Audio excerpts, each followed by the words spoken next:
BA part second की class में आप सभी विद्यार्थियों का स्वागत है। मैं डॉक्टर शिखा अग्रवाल, सह आचार्य राजनीति विज्ञान, राजकीय महाविद्यालय सुजानगढ़।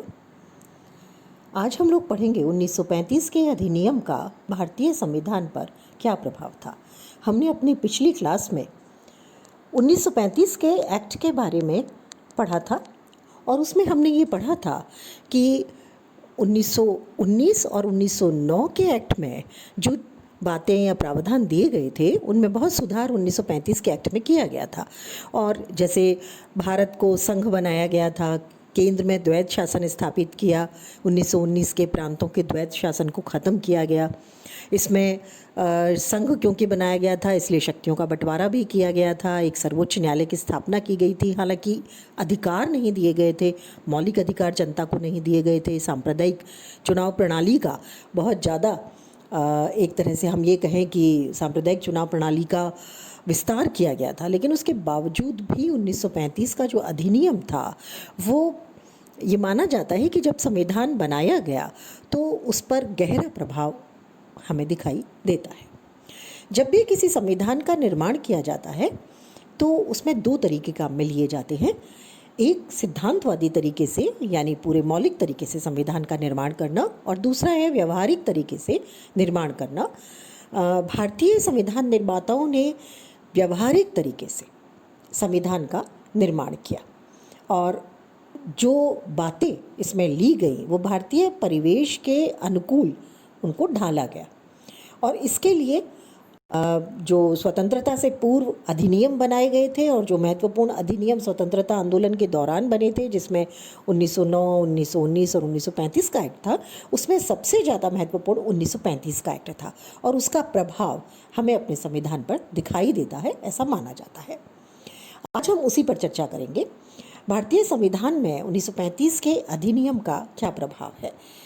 आइवर जेनिंग्स का मानना था कि संविधान सीधे तौर पर 1935 के अधिनियम पर आधारित है, तो वहीं पर रॉबर्ट एल हार्डग्रेव का मानना है कि भारतीय संविधान के 395 अनुच्छेदों में से लगभग 250 अनुच्छेद ऐसे हैं जो 1935 के अधिनियम से या तो शब्दशः लिए गए हैं या फिर उनमें थोड़ा बहुत परिवर्तन किया गया है। यानी मोटे तौर पर हार्डग्रेव भी यही मानते हैं कि ये संविधान 1935 के अधिनियम से लिया गया है। डॉक्टर पंजाबराव देशमुख का तो यहाँ तक मानना था कि नया जो संविधान बनाया गया वो 1935 का भारत शासन अधिनियम ही है, केवल इसमें वयस्क मताधिकार को जोड़ा गया था। अब हम देखेंगे कि 1935 के एक्ट में और भारतीय संविधान जो बनाया गया उसमें कितनी सिद्धांतों में समानताएं हैं और उसके प्रावधानों में समानताएं हैं। मोटे तौर पर देखें तो जो सिद्धांत हैं वो दोनों के अलग अलग थे, क्योंकि सिद्धांततः ब्रिटिश सरकार का 1935 के अधिनियम को बनाने के पीछे भारतीयों को सुविधाएं देना, भारतीयों को अधिकार देना, भारतीयों को प्रशासन की गतिविधियों में सक्रिय सहयोग देने के लिए इस कानून को नहीं बनाया गया था। वहीं भारतीय संविधान भारतीय स्वतंत्रता पर आधारित था, नागरिकों के हित में था और संपूर्ण व्यवस्था में शासन व्यवस्था को विकेंद्रित करने के लिए बनाया गया था। तो इनकी जो इसके जो प्रावधान और समानताएं हैं, सबसे पहले उस पर हम बातचीत करेंगे। सबसे पहला जो प्रावधान या सिद्धांत है जिसमें समानताएं हैं वो है भारत के लिए संघ का प्रस्ताव सबसे पहले 1935 के अधिनियम में किया गया था। इसके पूर्व के सुधारों में नहीं था और ये भारतीय संविधान में लिया गया है। भारत को एक संघ बनाया गया है, इंडिया दैट इज़ भारत एक संघ के रूप में उसको माना गया है। दूसरी जो समानता मानी गई वो है संघ व्यवस्था अपनाने के कारण 1935 के एक्ट में केंद्र और राज्यों के मध्य शक्ति विभाजन किया गया था और यही शक्ति विभाजन हम अपने संविधान में भी इसको देखते हैं। 1935 के एक्ट में संघ सूची, राज्य सूची, समवर्ती सूची और अवशिष्ट शक्तियों का प्रावधान था, लेकिन उनका स्वरूप आज जैसा नहीं था। तीसरी जो समानता है वो है वर्तमान संविधान में केंद्र के साथ साथ कुछ राज्यों में भी द्विसदनात्मक व्यवस्थापिका की व्यवस्था की गई थी, जो 1935 के अधिनियम में भी की गई थी। चौथी जो समानता ऊपरी तौर पर दिखाई देती है वो राज्यपाल के पद को लेकर के है।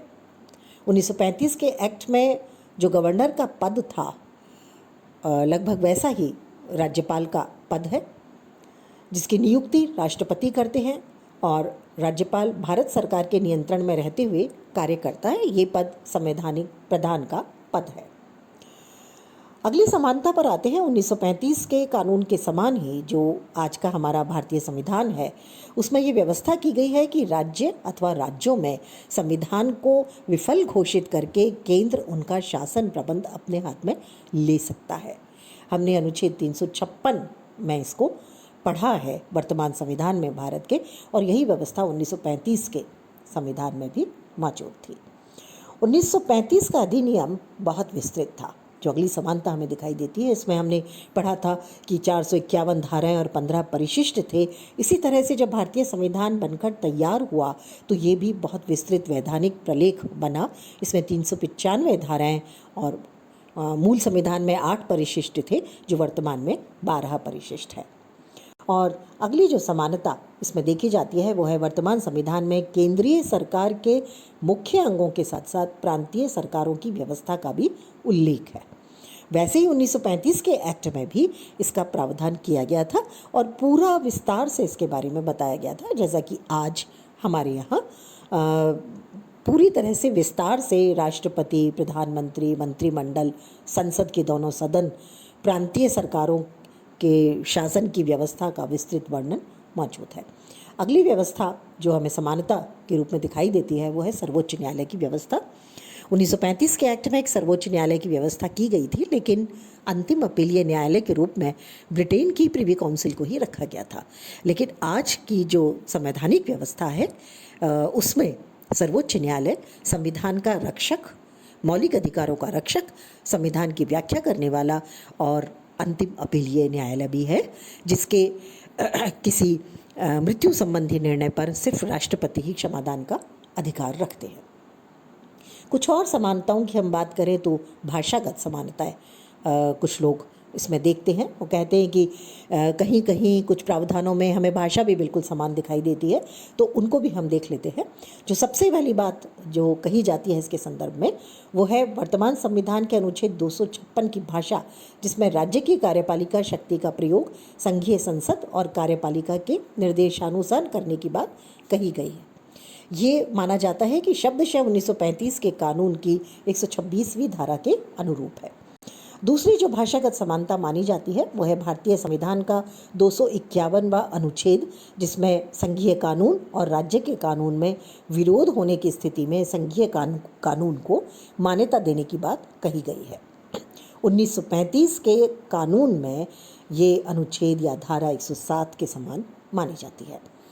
तीसरी बात जो भाषागत समानता में देखी गई है वो है वर्तमान संविधान में राष्ट्रपति के द्वारा जो संकट काल की घोषणा से संबंधित अनुच्छेद 352 और 53 है, उनकी भाषा बहुत ज़्यादा अनुच्छेद 102 जो 1935 के कानून का था उससे मिलती जुलती है। चौथी जो समानता देखी जाती है वो है राज्य में संवैधानिक तंत्र की विफलता की स्थिति में वर्तमान संविधान में जो 356 अनुच्छेद के अनुसार व्यवस्था की गई है वो 1935 के अधिनियम में धारा 92 के समान है। इस तरह से स्वतंत्रता से पूर्व 1935 का जो भारत शासन अधिनियम था वो एक तरह से भारत का विधान था, उसी से देश को चलाया जा रहा था।